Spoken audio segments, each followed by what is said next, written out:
The news that the Pfizer BioNTech COVID vaccine had shown 90% effectiveness in early trials led to a bounce on the stock markets and a rush of orders from across the world.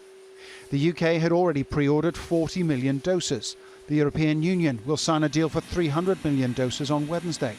And Germany says it hopes to finalise a deal for 100 million doses in the coming days. There is a sense of cautious optimism, despite some lingering questions. We don't know really how well this vaccine works in older people. We'll have to see if there are enough data to tell us that.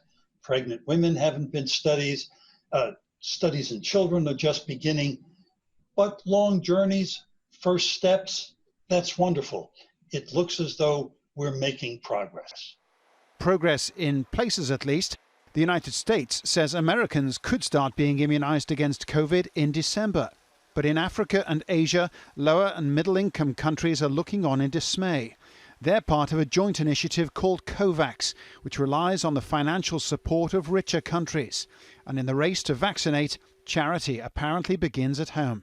Wealthy nations, representing just 13% of the world's population, have already pre-ordered 51% of the production of the leading COVID vaccine candidates. Around 1.3 billion doses have already been bought up by the United States, the UK, the European Union and Japan. The UK has pre-ordered enough for 5 doses for each citizen. That's more per capita than any other country. In contrast, the 92 countries relying on the international COVAX initiative have secured only a fraction of the 1 billion doses they need for even 1 dose per person. That means around half of the world's population is being left exposed. It's a phenomenon called vaccine nationalism. The hoarding of physical vaccine supplies is regrettable but unsurprising, but the hoarding of intellectual property and the know-how on how to manufacture these vaccines is an unacceptable barrier to rapidly scaling up production of an effective vaccine around the world, and it only serves the purpose of profit maximization. It's not the only issue. The Pfizer vaccine needs to be stored at minus 70 degrees. Given the volume and velocity of vaccine distribution, regardless of whether it's 2 to 8 degrees C or at minus 80, no vaccine cold chain is ready or capable of meeting this volume of demand. And there are also concerns that the intense competition to produce a vaccine is risky.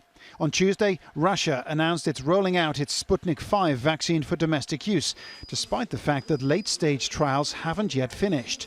And Brazil's health regulator has halted clinical trials of the Chinese-developed CoronaVac vaccine candidate, after reports of an adverse serious event.